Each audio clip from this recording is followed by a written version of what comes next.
मनीषा कांड मामला था। जो मनीषा के पिता हैं संजय, उन्होंने आमरण अनशन का ऐलान किया था। आमरण अनशन पर बैठने के लिए निकल रहे थे, लेकिन इनको प्रशासन के द्वारा रोक दिया गया। उसका दादा, उसका पिताजी, सारा परिवार, उसका सारा गांव, सारी इसकी करनी, सारी इसकी खाप दर दर की ठोकरें खाने लग रही है। भाई मनीषा को न्याय दो। एक दिन का सत्याग्रह गांव में किया गया, 3 दिन की यात्रा निकाली गई, लगभग 10 मीटिंग हुई, पंचायतें हुई, जब कोई रिजल्ट नहीं निकला। चोरी बंसीलाल के ऊपर है। कल एक बड़ा नेता बीजेपी का गलत बोला था, 3 नाम लेवा था वो, इंदिरा, संजय, बंसीलाल, इमरजेंसी के 3 दलाल। मैं उस नेता से पूछना चाहता हूँ, ये इमरजेंसी लागी, इसका दलाल कौन है? बोला जी यही बात करवा देते रहे। आपके लेवल की बात ही नहीं है, किसे बात करवाएगा? ये जांच सीबीआई में जा चुकी है और सीबीआई की रिपोर्ट के लिए हमें कह रहे हैं सीबीआई खुलासा करे। अमर अनशन तो कहीं भी किया जा सकता है ना, जहां जाके वहीं सवेरा। यहाँ रोक दिया भाई संजय, यही अमर अनशन पे ये बैठे और हम उनके साथ बैठे। सच्चाई ये है कि जितने भी बलात्कारी, भ्रष्टाचारी इस पार्टी में किसी में नहीं, ना मोदी के बेटी, ना खट्टर के बेटी, ना योगी के बेटी, इन्हें बेटी का दर्द का के बेरा नारे लाके लोगों ने मूर्ख बना के वोट ले जाए। सैनी साहब है, जब भी मनीषा की न्याय के लिए कोई बोलता, आपको इतना दर्द क्यों होता है? क्या आपको पता है दोषी है कोई? आप किसको बचा रहे हो? अभी एसडीएम कह गया मैंने आपकी बात ऊपर भेज दी। ऊपर कहाँ पे? मेरा नहीं, राम पे भेजी, चांद पे भेजी, सूरज पे भेजी है, ऊपर भेज दी। भाई इतनी बेशर्मी पे ना उतरो, छोरी तारे भी है। नमस्कार, स्वागत आपका हरियाणा न्यूज 24 पर। मैं हूं हिमांशु लांबा, मेरे सहयोगी विक्की मलिक के साथ मौजूद हैं एक बार फिर लोहारू जिले के गांव कुडल में। और यहां पर आपको बताते चले, जो मनीषा कांड मामला था, जो मनीषा के पिता हैं संजय, उन्होंने आमरण अनशन का ऐलान किया था 29 जून को। और ये पूरी तैयारी के साथ है, जो कोर्ट है भिवानी का, उसके सामने आमरण अनशन पर बैठने के लिए निकल रहे थे, लेकिन इनको प्रशासन के द्वारा रोक दिया गया। और आपको बताते चलें, जो कोर्ट है भिवानी का, उसके सामने भी जो मनीषा कांड मामला था उससे जुड़े हुए लोग वहां पर भी धरना प्रदर्शन कर रहे हैं। और भगत सिंह ग्रुप के जो मोनू थे, वो खुद आमरण अनशन पर वहां पर बैठ चुके हैं। तो हमारे साथ तमाम लोग मौजूद हैं। किसान संगठन से हमारे साथ सुरेश कोत मौजूद हैं, इनसे खास बातचीत करेंगे। इनका एक मुद्दा भी है, उस पर अलग बातचीत करेंगे। सुरेश जी, सबसे पहले स्वागत आपका हरियाणा न्यूज। हाँ, धन्यवाद जी, आपको और आपके दर्शकों को भी। तो सबसे पहले जानना चाहेंगे, 29 तारीख का ऐलान किया था, लेकिन आपको यहीं पर रोक दिया गया, इसके बारे में क्या कुछ कहना चाहेंगे? देखिए, मैं एक बात पूछना चाहूंगा आपके चैनल के माध्यम से भारतीय जनता पार्टी के लोगों से। आप वो बोर्ड देखिए, उस पर लिख रखा है बेटी बचाओ बेटी पढ़ाओ। और मनीषा बेटी को 10 महीने हो गए मार करके खेतों में फेंक दिया गया। उसका दादा, उसका पिताजी, सारा परिवार, उसका सारा गांव, सारी इसकी करनी, सारी इसकी खाप दर दर की ठोकरें खाने लग रही है। भाई मनीषा को न्याय दो। सारा 10 महीने से लगातार सारे संघर्ष करने के बावजूद एक दिन का सत्याग्रह गांव में किया गया, 3 दिन की यात्रा निकाली गई, लगभग 10 मीटिंग हुई, पंचायतें हुई, जब कोई रिजल्ट नहीं निकला तो आखिरी में एक पंचायत में मनीषा के पिताजी ने भरी पंचायत में पंचायत के सामने एक प्रस्ताव रखा कि सारे मामले होने के बावजूद मैं मेरी बेटी के न्याय के लिए आमरण अनशन पे बैठना चाहता हूं, क्योंकि जिसकी जवान बेटी मर जाए उसकी भी जिंदगी कुछ नहीं होती। इसलिए इन्होंने कहा कि मेरे को इजाज़त दी जानी चाहिए कि मैं आमरण अनशन पर बैठना चाहता हूँ। पंचायत ने उसको यस कर दिया। आज 29 तारीख रखी गई थी कि आज सेक्रेटेरिएट के सामने आमरण अनशन पे बैठा जाएगा। मगर वो भारतीय जनता पार्टी जो आज से 3-4 दिन पहले बड़ा नाटक कर रही थी कि 1975 में इमरजेंसी लागी थी, उस भारतीय जनता पार्टी ने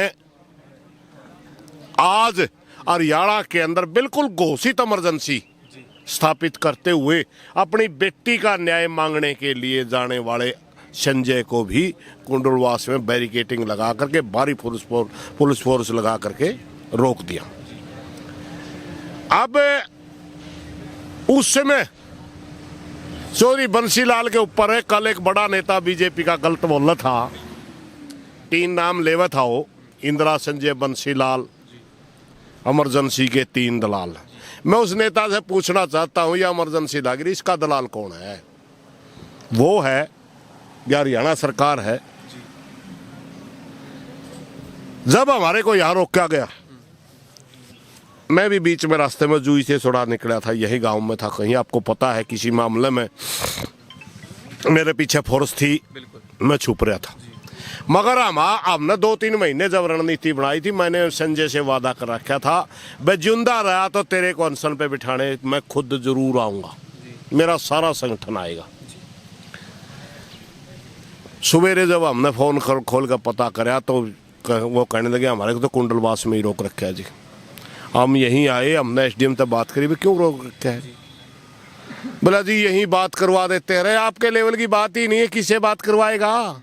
ये जांच सीबीआई में जा चुकी है और सीबीआई की रिपोर्ट के लिए हमें कह रहे हैं सीबीआई खुलासा करे, दोषियों को जल्दी गिरफ्तार करे। क्या एक एसडीएम डीएसपी का ये बातें कर सकता है? बोला जी बातचीत तो होगी, बातचीत फिर तरह 3 धरने लगवा दिए, यहाँ रोक दिया, ये धरना में यहाँ बैठ गए। एक हमारे बहुत से साथी लगभग 500-700 आदमी सेक्रेटेरिएट में पहुँच रहे हैं, वहाँ धरना लगवा दिया। हमारे जितने रास्ते में और जितने साथी रोके, हमने कह दिया अब सारे धरने बैठ जाओ, तो लगभग 10 जगह बैठा दिए इन्हें। तो हमने एसडीएम को कहा कि अगर आप हरियाणा में पूरे में आंदोलन को यूँ बिखेरना चाहते हो तो आपकी मर्जी, वरना हमारा एक धरना, सबसे पहले एक धरना होने दीजिए, उस धरने के ऊपर सबकी सहमति से हम एक कमेटी बनाएंगे। उसके बाद जो भी सरकार का हमारे पास मैसेज है आप दीजिए, क्योंकि हमने नहीं उबेरा है, हम बैठे हैं सीबीआई की रिपोर्ट के लिए। सीबीआई की को कहने का अधिकार छोटे मोटा अधिकारी का नहीं होता। या तो डीजीपी हरियाणा जवाब मांगेगा लॉ एंड ऑर्डर की स्थिति दिखा करके, भाई मेरे प्रदेश की लॉ एंड ऑर्डर की स्थिति थोड़ी दूसरा टाइप की है, आप बताइए रिपोर्ट। या चीफ सेक्रेटरी हरियाणा या मुख्यमंत्री हरियाणा या होम मिनिस्टर कोई, तो इनकी पावर है, आप इन छोटे अधिकारियों की पावर ही नहीं है। तो इन सारी बातों को देखते हुए हमने इस बात का वो करया कि आप हमारा धरना सबसे पहला एक होने दो, फिर हम कमेटी बनाएंगे, फिर वो आप जिस सक्षम अधिकारी से, क्योंकि हमारा तो आंदोलन है, न्यू थोड़ा का बात करी करा बिकी, हमारा आंदोलन है, हमारा पेटा भरेगा, सीबीआई के अधिकारियों से भराएगा, चीफ सेक्रेटरी से किसी से भराएगा। अब भाई इतने दिन में तारी रिपोर्ट सार्वजनिक करवा देंगे, दोषियों के खिलाफ कार्रवाई करवा देंगे। तो क्यों जो कमेटी भेजी जाएगी, अगर उनका पेटा भरेगा तो आंदोलन आगे बढ़ेगा ना बढ़ेगा। अगर पेटा नहीं भरेगा, अमर अनशन तो कहीं भी किया जा सकता है ना, जहाँ जाके वहीं सवेरा। यहाँ रोक दिया भाई संजय, यहीं अमर अनशन पे ये बैठा और हम उनके साथ बैठे। तो अब क्या कहना है आपका, क्योंकि एक पिता अपनी बेटी के न्याय के लिए दर दर की ठोकरें खाता फिर रहा है, कहीं ना कहीं बार बार हर जगह जाने का काम कर रहा है, लेकिन उनको ऐसे रोकना कहीं ना कहीं कितना सही कितना गलत मानते हैं आप? सारा ही गलत है। भारतीय जनता पार्टी के लोग अपनी खुद की बढ़ाई करते हुए कहा हमारा तो बड़ा महिलाओं का रक्षक नहीं कोई। आप मैंने आपकी पहले बता था बेटी पढ़ाओ बेटी पढ़ाओ बेटी पढ़ाओ करके लोगों को मूर्ख बना रखा है। सच्चाई ये है कि जितने भी बलात्कारी भ्रष्टाचारी इस पार्टी में किसी में नहीं, मेरे भाई ये सिर्फ नारा लगाते हैं, ये इनके दिल में बेटी का के लिए सम्मान ही नहीं है। ना इनके बेटी ना बेटी खातर इज्जत, ना मोदी के बेटी ना खट्टर के बेटी ना योगी के बेटी, इन्हें बेटी का दर्द का के बेरा नारे लाके लोगों ने मूर्ख बना के अंदर वोट ले जाए। सच्चाई ये है कि इन्होंने बिल्कुल हरियाणा प्रदेश को बर्बाद करने में कोई कसर नहीं छोड़ी। आज देखिए ना, आप रोड पे बिठा रखे ना, कसूर क्या था भाई? सिर्फ यही तो चाहे मेरी बेटी ने, नहीं बताओ मेरी बेटी किसी ने मारी, न्याय की मांग कर रहे हैं बस। और उसको रोक रहे हो, फिर नारे क्यों लाओ? जब आप न्याय ही नहीं दे सकते, नारे क्यों लाओ हो? कि मैं शर्म है आपका है? 75 की इमरजेंसी याद है, 2026 की इमरजेंसी याद नहीं। जब संविधान के अंदर हर नागरिक को मूलभूत अधिकार दिया गया है कि अभिव्यक्ति की आजादी है, कानून के दायरे में रह करके हर आदमी आंदोलन कर सकता है, क्या हम आजाद हैं? अपनी बेटी का न्याय मांगने के लिए आजाद है क्या संजय भाई? हमने तो लगता नहीं आजाद है, बस आजादी के लिए लड़ रहे हैं हम, आज़ाद नहीं है। आज़ाद होंगे तो सेक्रेटेरिएट में होंदा ही फिलहाल। तो आपको क्या वजह लग रही है इसके पीछे, क्योंकि आपको यहीं पर रोक दिया गया, देखा गया जो कोर्ट के सामने जो व्यक्ति बैठे हैं उनको भी रोकने के प्रयास। एक बात पूछूंगा, भारतीय जनता पार्टी के हरियाणा की सरकार तय, जब भी मनीषा के लिए कोई आवाज उठे तो इस सरकार का दर्द क्यों हुआ है? जांच एजेंसी सेंटर की, दोषी है तो दोषी है भाई, बेटी सबकी हो है, जाति धर्म में बेटी को बांटा नहीं जा सकता, प्रदेश में बेटी को बांटा नहीं जा सकता। माँ में न्यू पूछा सैनी साहब है, जब भी मनीषा की न्याय के लिए कोई बोलता आपको इतना दर्द क्यों होता है? क्या आपको पता है दोषी है कोई? आप किसको बचा रहे हो?